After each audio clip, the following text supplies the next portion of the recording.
agora a explosão está tão próxima, eles não têm mais tempo até que os cidadãos percam completamente a confiança neles e comecem a reagir em massa contra essa política.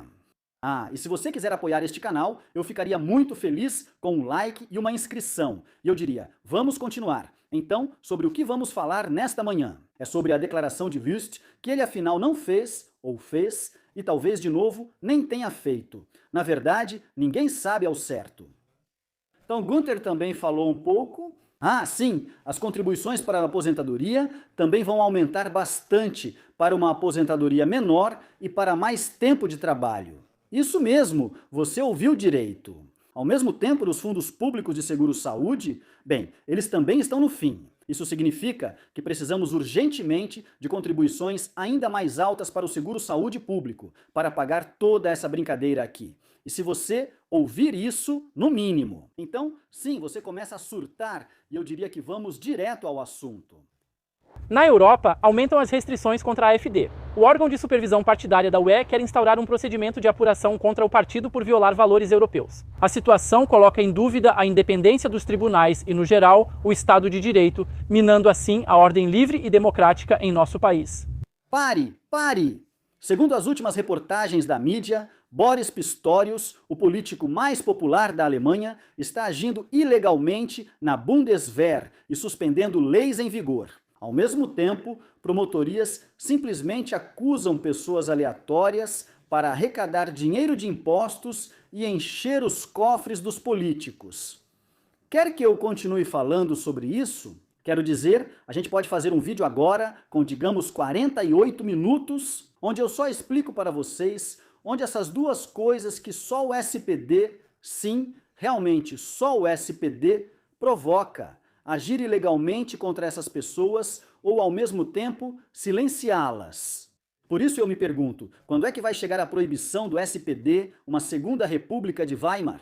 Definitivamente, não precisamos mais disso, enquanto pessoas passam fome nesta rua e os governantes continuam enchendo os próprios bolsos.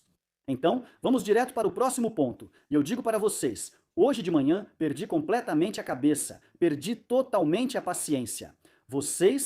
Numa situação dessas, a gente sempre se pergunta também como é possível, digamos, fazer com que um debate desses pare publicamente, sendo que é um debate que nem sequer está acontecendo. Ou seja, está em todo lugar e todo mundo se pergunta. Se a gente comentar sobre isso, vai começar mais uma rodada dessa discussão.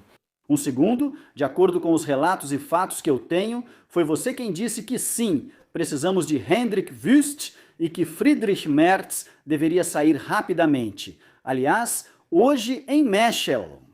Os dois vão se encontrar e pela primeira vez vão sinalizar publicamente como as coisas vão continuar daqui para frente. Aliás, Hendrik Wüst ainda não entrou em contato comigo publicamente, pelo menos não ouvi isso da própria boca dele. E isso é o delicado dessa situação. Eu já dei uma prévia para vocês agora há pouco. Nossos cofres estão aparentemente tão vazios agora que não só teremos que trabalhar até os 70 anos, mas também que atualmente precisaríamos contribuir com 20% para o fundo de aposentadoria. Primeiro de tudo, para manter nossas aposentadorias estáveis pelos próximos 3, 4 anos, para que os mais velhos recebam seu dinheiro sem que seja preciso continuar colocando grandes quantias no sistema. Aliás, esse é mais um pequeno fato à parte. O que aconteceu com o seguro? Não, claro que não. O que aconteceu com a conduta ilegal ligada ao orçamento? Agora, os primeiros políticos estão entrando com ações contra isso, inclusive Johanna Korta. Eu ainda não fiquei sabendo de nada sobre isso. No entanto, as ações contra o orçamento parecem estar acontecendo em massa, tanto que Lars Klingbeil já interveio e aparentemente já anunciou que está aberto a sugestões da União. E ele também vai apoiar essas sugestões para garantir a estabilidade desse orçamento ou, como eu chamo, talvez ainda tentar encobrir o que resta antes que tudo venha à tona. E aquilo que não deveria vir à tona, você vai descobrir agora. Estamos trabalhando para conquistar a maioria absoluta dos cidadãos com nossos temas. Como disse, precisamos conseguir sozinhos, por isso a meta é alcançar 43%. Sim, sem a maioria absoluta, isso não vai funcionar aqui na Alemanha. Se olharmos as pesquisas, conseguiram, eu diria, da forma mais repugnante, Sim, destruir ilegalmente um partido, destruir um partido de oposição aqui na Alemanha. Por que ilegalmente? Estão surgindo cada vez mais relatos públicos sobre esse assunto, que se aproveitou justamente da margem da Constituição, como Saskia Esken disse na época, ou acabou de dizer, e destruiu o partido de forma ilegal. Laudos foram retidos, houve manipulação de narrativa, ou seja, recortes de falas foram retirados para, de forma bem direcionada, destruir um partido de oposição. Mas agora estão fazendo de tudo para que isso não venha à tona, que nunca deveria haver um governo sem coalizão, especialmente não na Saxônia-Anhalt. Por quê? Porque já houve um caso assim. Vocês se lembram, colocaram essas pessoas, entre aspas, simplesmente tiraram o poder delas. Eu não poderia ter colocado isso em contexto, senão eu teria recebido mais uma queixa criminal. Sim, mas tiraram o poder de uma pessoa que consideravam insistente e má. Vocês sabem exatamente de quem estou falando. Se não souberem, escrevam. Escrevam aí embaixo, que eu explico tudo de novo. Mas isso aparentemente foi ilegal. Por isso até mesmo Björn Höcke se manifestou e disse: nós definitivamente não vamos trabalhar junto com a CDU. Se eles querem destruir este país, então os cidadãos têm que arcar com isso. Eles têm a opção de simplesmente votar em outra coisa. E quem ainda votar na CDU agora está votando ao mesmo tempo no Die Linke. Ponto. Acabou. Fim. Próximo. Sim, essa foi a declaração dele. Basicamente só disse que a AfD definitivamente não apoiaria esse governo, para depois afundar no mesmo pântano que CDU e SPD. Isso significa agir ilegalmente, destruir partidos de oposição e ao mesmo tempo contrair empréstimos que eles já sabem que nunca mais vão conseguir pagar de volta. Então surge a pergunta, e depois, como o senhor avalia? Qual é o risco de que uma maioria absoluta da AfD possa pressionar politicamente os órgãos de controle ou, se possível, até mesmo eliminá-los? Espere, ainda falta uma coisa. Principalmente, qual é o risco de que venha à tona que, entre outras coisas, tribunais, subordinados a ordens políticas, tenham destruído um partido de oposição? Isso... E se eles conseguirem provar isso, aí realmente aconteceria um escândalo absoluto na Alemanha. Se isso vier à tona, entre outros, por Hans-Georg Maaßen ou também por Sigmund Ulrich, aí a bomba realmente explodiria. Mas, claro, somente se eles conseguirem provar isso. No mínimo, a partir desse momento seria absolutamente impossível continuar enganando os cidadãos daqui, dizendo algo como: eu sou o Sandmännchen, durma bem.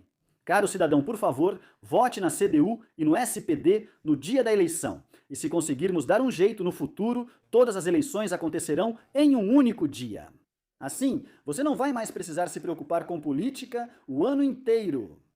Mas isso é o incrível. Eu digo, não, o grande sonho que eles querem muito realizar agora é continuar tirando o poder do cidadão.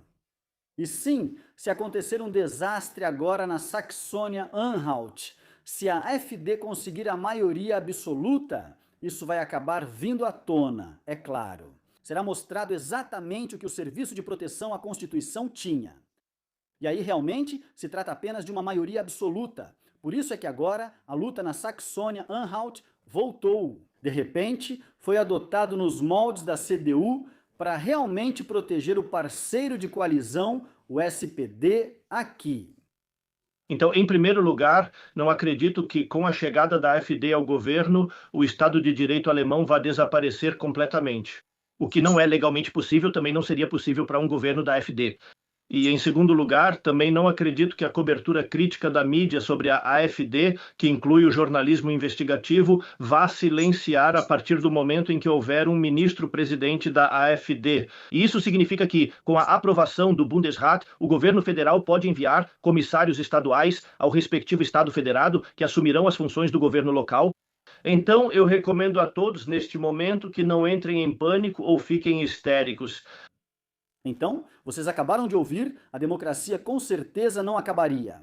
E se eles dessem a impressão de que estariam minando essa Constituição, então o governo federal enviaria comissários do Estado e eles assumiriam as funções do governo. Mas, no mais tardar nesse ponto, se isso acontecesse sem coerção e sem necessidade, claro, através do Bundesrat, então, bem, o mundo inteiro veria que aqui na Alemanha um partido de oposição não vale mais nada. E que a vontade do eleitor também não vale mais nada. Aliás, a maioria dos alemães rejeita uma troca de chanceler porque sabem que nada vai melhorar. Ou porque a maioria dos alemães simplesmente não quer um governo de coalizão entre conservadores e verdes. Muito obrigado.